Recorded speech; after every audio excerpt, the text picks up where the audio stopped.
Hello and welcome to this special session of the Explorers. Today we're going to do a kind of a workshop, if you want, about a Q&A about the upcoming conference in 2024 in Luxembourg about the IFPH. For that, today we have with us the president of the International Federation for Public History, Professor Tanya Evans, and we also have the former president of the APH, Professor Thomas Cauvin. They are going to be happy to answer all your questions. I will ask you to please have your mics in mute while they do their brief presentation, and then we can open for questions. Thank you very much and welcome.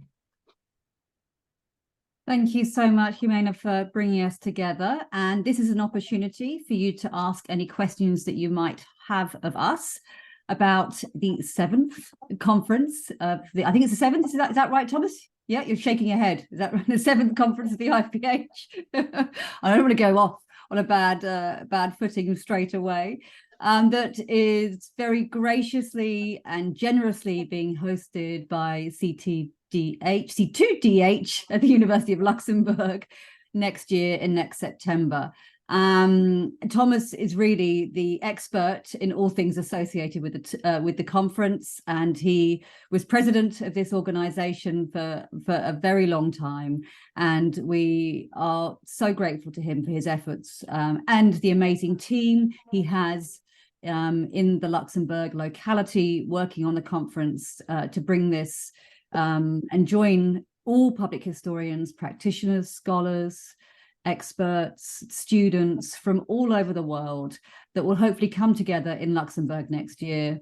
But the conference is also excitingly being offered in hybrid format, and I'm sure that there will be many questions about that, and Thomas will say more about that. The organization was very keen to think about our carbon footprint, and many of you will be aware of the increasing conversations about the complexities and problems associated with travel and gathering as conference attendees these days. So it's wonderful that the university is addressing some of many people's concerns around this. So Thomas, please let us know how we can support you in this endeavor, and we very much look forward to hearing from you about these exciting plans ahead. Thank you, Tanya, and thank you, Jimena, for organizing this event. We are very, by we, I mean the whole C2DH is very happy and proud to collaborate with the IFPH for this 2024 conference. It is the 7th conference. Tanya was just saying no to a colleague who wanted to enter my office. So the way I see this meeting is really to provide some details about the logistics and the organization. If we have time at the end, we can talk about topics, but I think the main aspect is to discuss what we want, what we can offer. And as usual, you can contact us by email, or I will share with you some links, and the links will also be in the text associated with the video, so that you should have, if you're watching that video afterwards, you should have everything you need.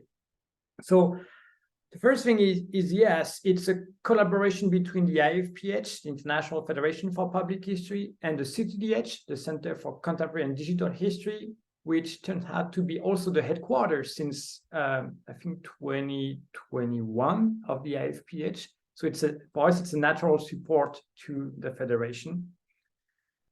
So the first thing is that we're talking about September 24, right? Some of you already asked about the conference. It's next year, right? So you have plenty of time.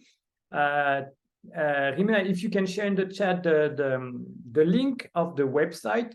That's something new that we have done this year. We're not using any conference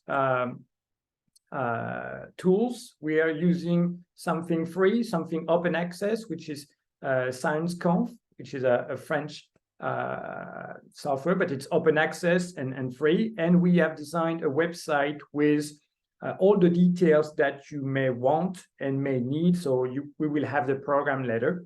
So for only the call for application has been posted. So the call opened September 15, and it will stay on until November 15. So more or less, not more or less, 2 months for you to apply. Something important that Tanya and I, but also the steering committee discuss, is that it's going to be free registration if you're a member of the IFPH. So that's going to be the only fee if you present that you're going to have to pay, and we will provide you with the link to become a member. If you're not a member yet, you will have to be a member of the IFPH. But that's going to be the only thing that you pay. Tanya. I was just going to say, so the current link for memberships is for the memberships for this year. So we will be posting a new link for 2024 as soon as that becomes available. I just wanted to clarify that. Thank you, Thomas. Absolutely, Tanya, you're right. And you should know that there's a huge discount for this year, and I would encourage all of you to take advantage of this discount. It's unheard if you compare with other associations and federations. That's something very, very beneficial. So the CFP is out, and as the other conferences that the IFPH have done, there is no, it's an open theme, right? So it's not specific to anything. You have a couple of ideas and themes that are usually very popular, but you are free to add other types or think about other types of topics. So the CFP is out. You can see it on the website. Submit CFP. You also have the PDF. Feel free to share it. So the call is open until November 15, and we expect to have the result quite early in 24 in January, so that people who have been selected can also apply for funding soon enough, right? Because that's one thing in comparison to Berlin last year. The organizer, we do not provide travel funding. So that's a bit different from last year.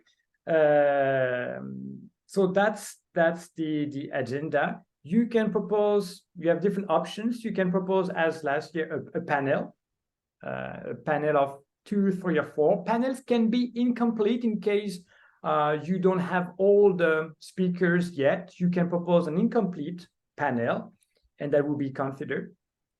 You can propose a working group, which is slightly different. It's bigger, and that's a topic or an issue that you start working on before, during, and you usually have an end product. Could be a report, could be guidelines, stuff like this. You can propose a workshop, or you can propose individual papers. We already have received some individual paper proposal. That's definitely something you can do. And the committee, if your paper is accepted, will be in charge of putting papers together into panels. There will also be a call for posters, but it's not open yet. The call for posters will open in January, and it's usually about a specific project that people discuss, and we will share news about the poster proposal call later in 23 and 24. In order, and maybe Rimena, you can share the link, in order for you to find possible topics or find other people who have the same interest or same ideas, we created a Google document on which you can propose a topic, or you can, let's say, test the water. Like there are already 10 ideas of proposals. For example, there is one on performance. There is one, I don't have all of them in mind, artificial intelligence from Michel, who is with us today. There is something else about museums. So you have the link in the chat. You can check. You have the contact emails, or if you want to propose something about memories or other things, feel free to do it, so that people can jump in and contact you. We have already received some questions about any tip that we could give people about what's a good proposal, and there is no such thing. What we could share is our personal views, and maybe Tanya, since you were part of previous conferences, Jimena as well, you can also share your experience. In my experience, topics that are too closely delimited, like 4 people from the same institute, or 4 academics, or 4 people talking about the very, very same topic, which is very low, maybe they have less chance of being appealing to other people in other parts of the world. So it's not a rule, it's more like something that I would stress from past experience and past proposals. The more international, the more diverse, and the more you can address publics and colleagues who are not in your country or in your field, the better. But maybe Jimena, Tanya, and others, you have suggestions for what could be a good proposal?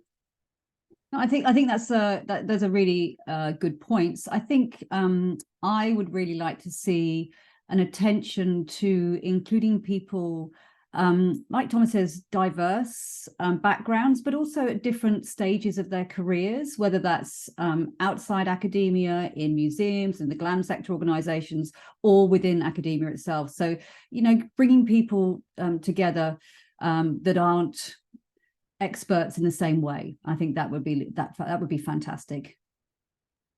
And also, just to add what Thomas and Tanya were mentioning, I would also like to see like real diversity, like something like really, really broad. And also, since Explorers is about going beyond academia, also like trying to keep on doing that effort, like not academics, and trying to bring people from other industries together, or other ways of approaching publics. That could be also like very, very appealing. And I think, Thomas, your point about geographical diversity is really pertinent here, because they have the opportunity with the hybrid format to include people who may not be able to make it for all sorts of reasons. So they could have one participant who participates online, and the rest of the panel does not, or a mix of that. So that way we have a lot more opportunity to diversify the panel constitution. Yeah, I couldn't agree more. This has been some, maybe not a criticism, but suggestion for the IFPH to be more about and with professionals from the field, and maybe less with or about academics. It's a fair point. It's due to structural reasons. Sometimes academics have more funding and time to attend those events, but yeah, we are perfectly aware that it's that's something we could do better. So as a proposal, think about outside of the box. If you do something on museums, well, maybe you could have someone who work in a museum, or not only people who study museums, right? If you see what I'm trying to say. So I think that's why the Google document, or sharing or having discussion on our social media could help you to find people from different parts of the world, or different profiles, early career, not only established scholars, but maybe emerging collection managers, or people who have done internship in museums. So that for me, that's a big plus.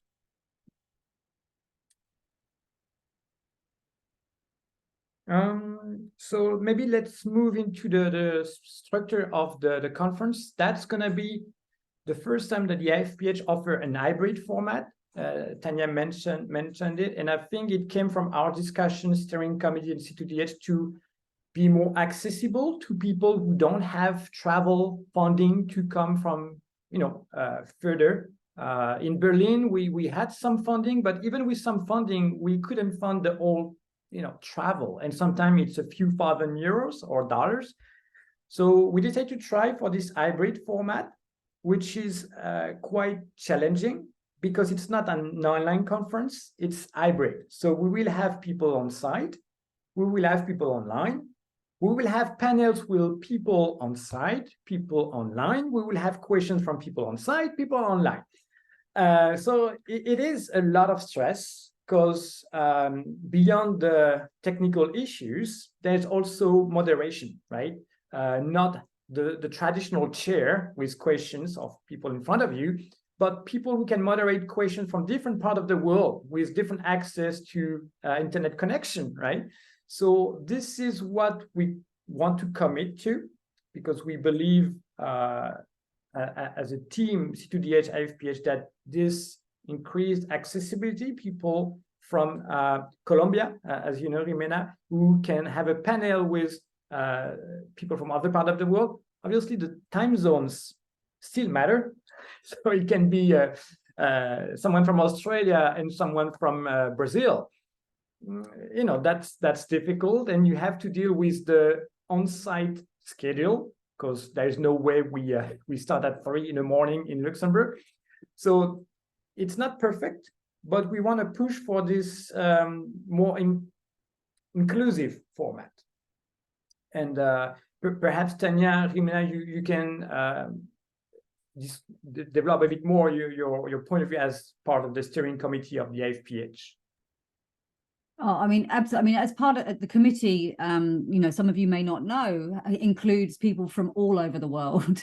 We are constantly juggling time zones, and people make all sorts of sacrifices to. I live in Australia, so I'm often meeting at 5 a.m. in the morning. I'm a morning person, so that's not a drama for me, but for others it might be. And Jimena stays up all night sometimes to undertake Explorers events. She's absolutely amazing with regards to the sacrifices she makes. So yeah, there's going to have to be, I guess, a little bit of give and take amongst the panel, perhaps, but hopefully people will commit to that enthusiastically. And as Thomas says, those of us who have participated in conferences post-COVID have experienced, shall we say, sort of complicated scenarios with regards to trying to include people digitally and not. And I think it's fantastic that Thomas and his team are willing to support this. It's a huge undertaking, and I think we have to be enormously grateful for their efforts and their capacity. But I think also we need to be generous in that process as well, because no doubt there will be some dramas. And those of us like Michelle, who might be in Buenos Aires or with dodgy internet connections, might want to have a backup plan, want to have a plan B if they're not attending and hope to be attending digitally. So let's just try and be as expansive and as imaginative as possible as we make our plans for the conference. But hopefully you all embrace the challenge enthusiastically.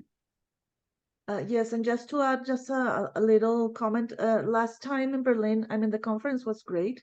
I am from Colombia, but I live in New York. So I know some of my colleagues from Latin America, even with the funding they had, couldn't go because it was still expensive for them. So this digital opportunity is like a huge deal for them. And I think it's great. I know that they are willing to do the sacrifices of the time. I mean, that's not really a big issue. So I really want to applaud all the efforts of doing it hybrid. It's really a good thing for people in Latin America and for other parts of the world, just to be able to be part of this conference, that it's so important. And that was one of the comments I heard a lot from Berlin last time. So I think that works just fine, just great. I think a direct consequence of that is twofold. First, I think we will have more proposals this year than last year because people can present online. That means more competition to get accepted in the conference.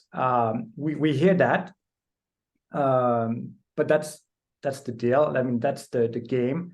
The other thing is that since we may have more international proposals, it's very important that your proposal is useful for other part of the world, right? If we have people from Japan working with South Africa, Bulgaria, and you have a topic, a proposal about a specific case in Scotland, I have nothing against Scotland, but you're going to have to compete with people who may have played this international card better. So I think there's an increased need for proposals to take into consideration, okay, my topic is, I think, interesting, but how do I make it interesting to people who are not in my area or in my field? So increased competition, I think, for the proposals. to make things worse for applicants, in Berlin, there were 7 parallel panels. And it was lovely because we could have many people. It was also deeply frustrating because you can only choose one panel, and sometimes you have conflicting interest, and so you're missing a lot, which is fine itself, but it's also very frustrating. So the steering committee in C2DH decided to shrink the number of parallel panels. So instead of 7, we will only have 4 parallel panels. That means, again, more competition to be accepted. In Berlin, we had 7 panels times, well, we had about 75 panels altogether. In Luxembourg, we'll have around 45, right? That's much less. On the other hand, well, you can attend and feel the conference better because you only have 4 parallel panels. And if you're online, you can also move from one panel to the other. If you have 7 parallel panels, that means a lot of things that you can't attend, and people may end up being frustrated. Jimena, Tanya, do you want to add something on this competitivity, or why we have 4 panels and not 7? No, I think you've made the point really clear, Thomas, and it's certainly something that's bothered me attending conferences in recent years. I do prefer, I think less is more is better. You produce a better conference environment, better conference collegiality and conversation, I think, if it's you're not spread across so thinly. The other point is that it's important to think carefully about panel and paper submissions. It's like all the writing we do, right? We shouldn't be flippant in that process. And I think that your suggestions for people to pay attention to these things is really, really important, Thomas. So I think, thank you for that. Yeah, I agree basically with everything. So, yeah. So it's going to be hybrid, and that goes with the next point. It's going to be, well, no, it's going to be, we're trying to be as green as possible. It may sound paradoxical to have an international conference and pretend to be green. By green, I mean limiting our carbon footprint. But we have to deal with that. If we want to have a conference, we have to bear the consequences of that. So we were thinking, what can we do to limit our carbon footprint? And that's an ongoing discussion for all associations. The National Council on Public History in the US had still a big discussion with the committee. What can we do? Going hybrid helps, obviously, because some people may decide to stay where they are, or because they can't, and still present. So that's one thing. We are also, thanks to colleagues at the C2H who do a fantastic work, respecting some criteria from the Luxembourg Ministry for Environment and Economy. So I can't detail all the things we're doing. One thing that I sticks to my mind is, instead of we won't print programs, for example, always against printing 150 programs. And we have name tags that are recycled. We can recycle the name tags with seeds in there, so you can plant your name tag, and it grows and makes flowers. It's a detail, but it's not using paper in a useless way. So we have a couple of checklists that we want to apply to, and that's also useful for us at the C2DH, because we believe that's the future request for any conference, to be as green as possible. Local food, local network of food production, public transport in Luxembourg is free. That's the only country in the world where public transport is free, so take advantage of that. On the other hand, taxis are super expensive. Yeah, I see Blandine nodding. Just to give you figures, because figures speak better than words. From the airport to our university, it's between 120 and 200 euros. That's insane. But public transport is free, and it's roughly 1 hour from the airport, 1 hour and 15 minutes from the airport. So that's something you can do. So take that into consideration for your transportation. But all long story short, we want to push for more green practices and to also have an impact on further conferences in at the University of Luxembourg. Anything that you want to add on this aspect? Okay. We're working on a discount for accommodation. So on the website, we provide a list of hotels and places where to stay, from used hostel to more expensive hotels. We're working on a discount. We don't have any figure yet, but we will provide more information in the practical guideline.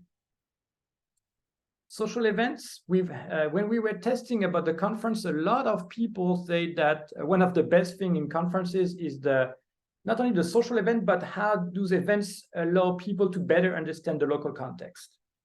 And we want to keep doing what others have been doing before. And we have people at the CTH working on social events. We have a great team of people helping with the green event, accommodation, website, and someone is dealing with social events. I will not share what we have in the pipeline so far, because that's a surprise, but expect some minor events in case you don't want to do too much, and well, a big event that we will share with you when we have confirmation about it. The program, obviously there's no program yet, but the conference will start on the Tuesday, so September 3rd. And will last on Friday night with possibly the big event with 2 keynotes. We will have the opening keynotes on the Tuesday night, followed by the opening reception. And we'll have a keynote on Friday morning, which is more a local keynote. It's not less important, but it's more giving the floor to local public history practitioners. So 2 keynotes.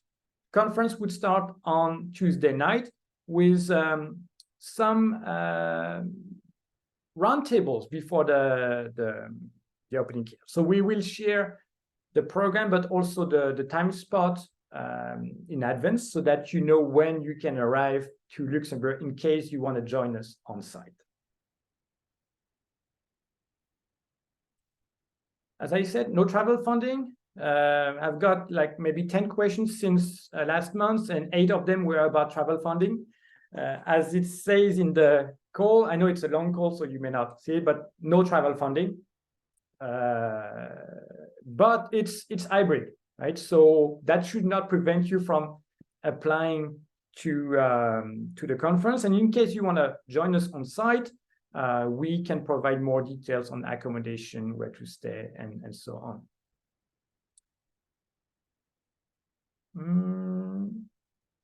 Right, that's well, maybe one last thing, Rimina, if you could share in the chat the contact email that we have created for the, thank you.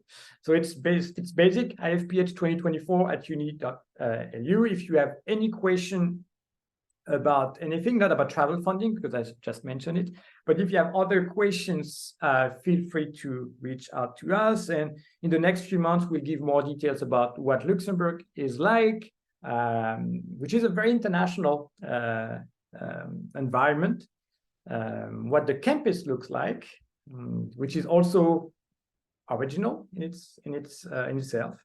So we will give you more tips about Luxembourg. But one thing's first thing first, it's more about the CFP, the application, and so. So my job, I think, here is done. And we wanted to have questions, unless Tanya and Rima, you see other things. If not, we can open the floor for questions, comments, or if Blondine, you want to say something about Luxembourg. No, talking, you don't have to. But questions or comments. I'm looking forward to your top tips of what to see, where to eat, best coffee, but they can come just before I arrive. I think Joan had a question about the posters. I think, Joan, it sounds like you're keen on lots of panels rather than fewer, which is absolutely fine. But I think the answer to that, Thomas will be better placed than I to do so, will be we have to wait to see what's offered, really, from poster participants. So is the question, will there be a poster application, or about the process? How many will there be? Yeah. I don't know. It's a good question. It depends. It depends where we will host the poster session. Instead of thinking like we have a 1 hour window for poster session, we want to have the posters that accompany the conference. So we are trying to find ways so that you don't have to be there on Friday between 12 and 1 to see the posters, but have more like a longer time to discuss with the applicants. How many in Berlin? I think we had a dozen of posters. Depends how many applicants we have. That's usually between 10 and 20. That's usually the number of posters that we can allow, but I don't have the exact figure yet. Is it worth thinking about? So sorry, beg your pardon, Joan. Go ahead. Oh, I was going to ask this because since you're only going to have 45 panels with, however many people on each panel, that the posters might offer an opportunity for more participation, and having it be extended over maybe several hours or days or whatever for the posters, maybe have 10 at one time and 10 at another, whatever you're going to do, that might give more opportunities for people. And also, I guess a question would be how, if possible, there would be a hybrid aspect to the posters. Yeah, that's a very good point, Joanne, about giving the possibility to people who can have poster instead of panel. We've been thinking about online poster session. In theory, it is possible, but it's quite complex to organize. We haven't set up that yet, but I'm trying to be a bit conservative in what we can offer, because the hybrid format is already something that requires a lot of IT and a lot of support. So, because we also want to have online engagement for people who are online, so not simply being in front of your laptop and attending panels, but having coffee breaks online, stuff like this, which is again requiring a lot of energy. So I'm not saying no to online poster session. We need to see what's possible to do. Advertising posters online is easy, but having poster session online is slightly more difficult. But we can pursue that possibility with our IT support. Thank you, Joanne. Thank you. I have two questions of my own. You already answered the other questions I had, but hearing you speak, I had other questions, thinking precisely about people from Latin America that would like to participate but don't know English. Do you think it would be possible, or it will have chance, for example, a bilingual panel? I know that work would be on the moderator doing the translation and stuff, but would that be something like out of the question, or what? And what's your take about that? And my other question is thinking about the possible complications the hybrid format may have. I remember precisely for in Vienna, to avoid that, they asked us to record a video. Like me, I had to present hybrid. They asked us to record a video to avoid that. It was kind of weird, but maybe that would be something to consider, or not.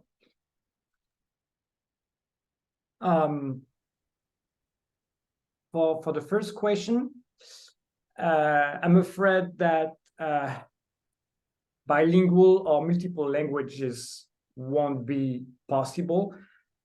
First, because it's already in the CFP that it has to be in English.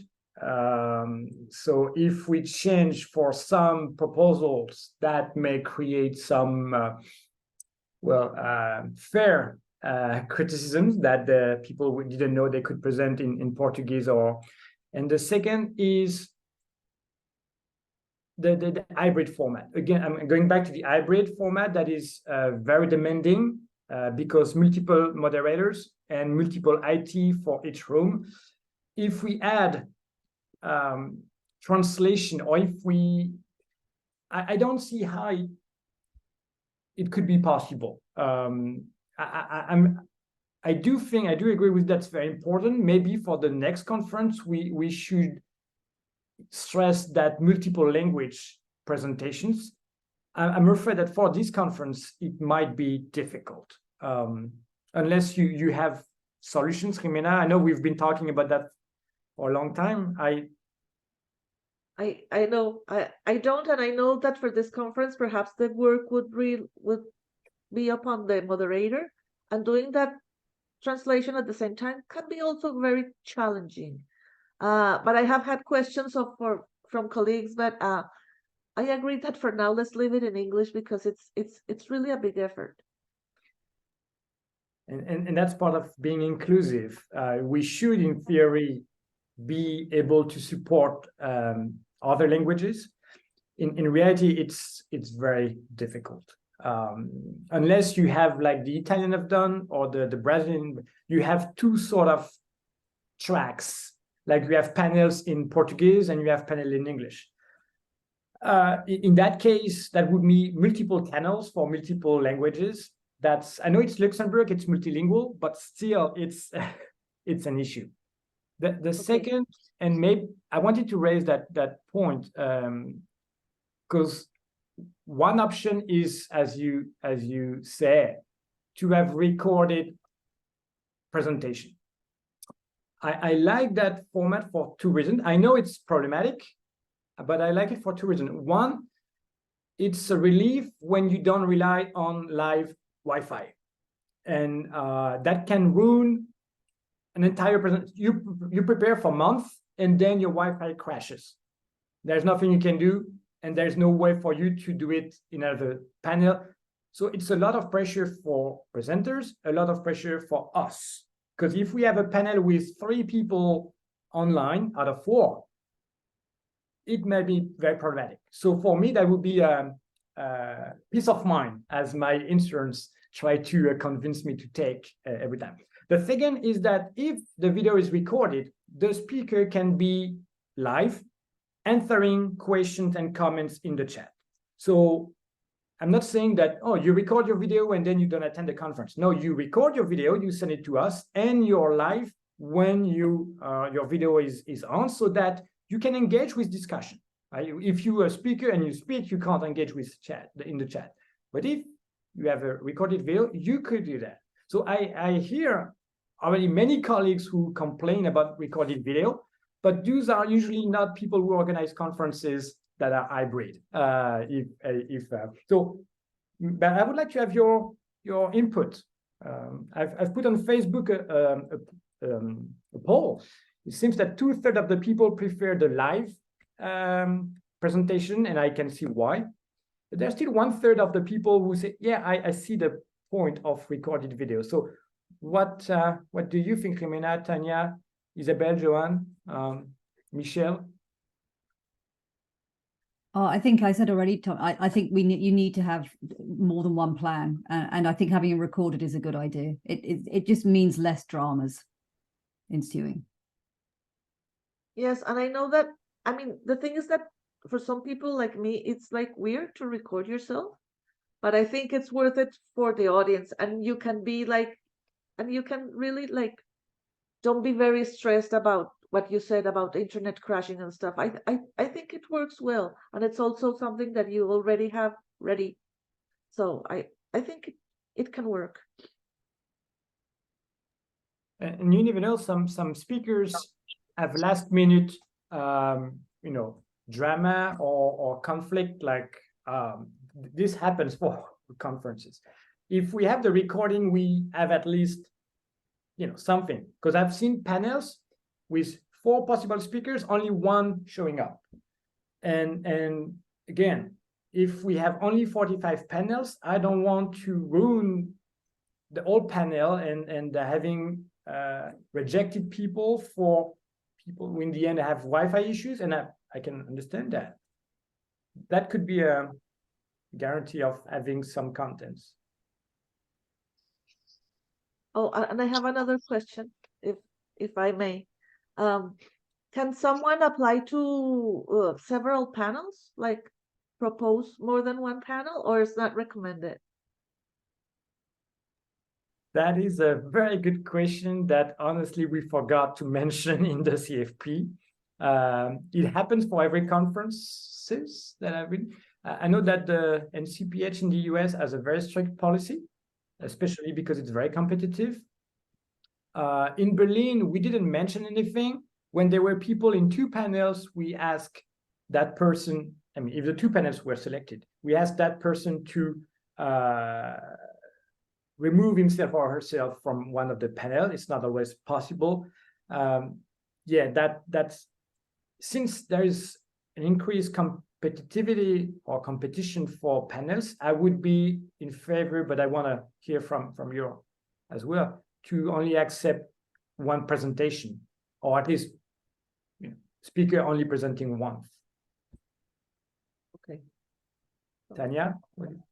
Yes, I agree. I think if there is a limit to space, then this is important. However, I think if you're moving between different sorts of panels to working groups to, for different kinds of formats, then I think the committee would look more generously upon that. If you can set it and justify it, there's an awareness that you're not trying to speak on 5 different panels because your work's brilliant and everybody should hear what you have to say. I think there needs to be some sense of generosity of spirit to include as many people as possible.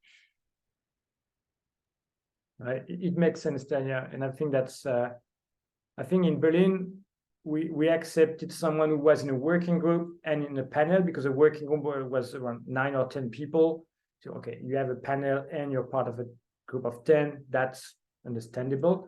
Again, we have more pressure for Luxembourg. I don't know how many proposals we'll have, but we may have more than in Berlin. So, that would be fair not to have people in 2 panels at least.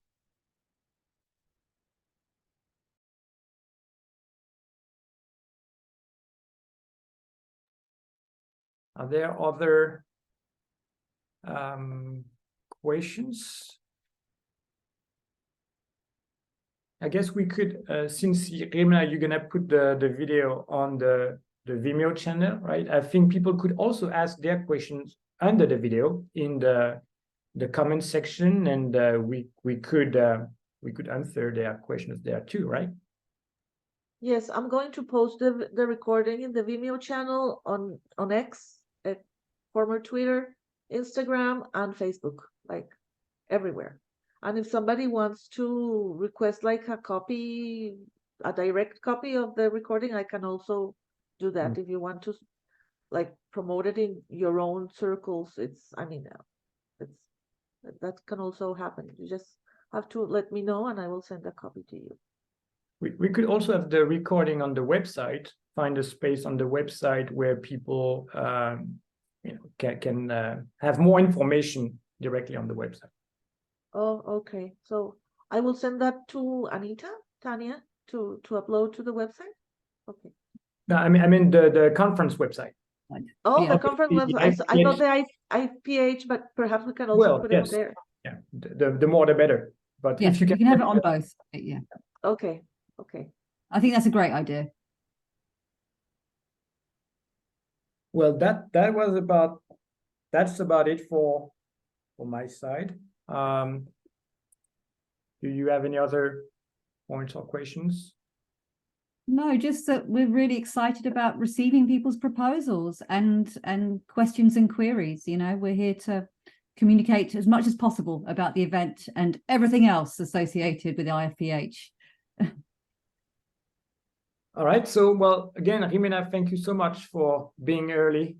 I mean, being live so early. Thank you so much, Tanya. And you have the links in the chat, or we'll provide you the links under the video. And we hope to have many proposals for the conference. Thank you, Lovely to Thomas see and you. Tanya, for answering all our questions. Thank you very much. Thank you. Lovely to see you all. Take care. Bye-bye. Bye-bye.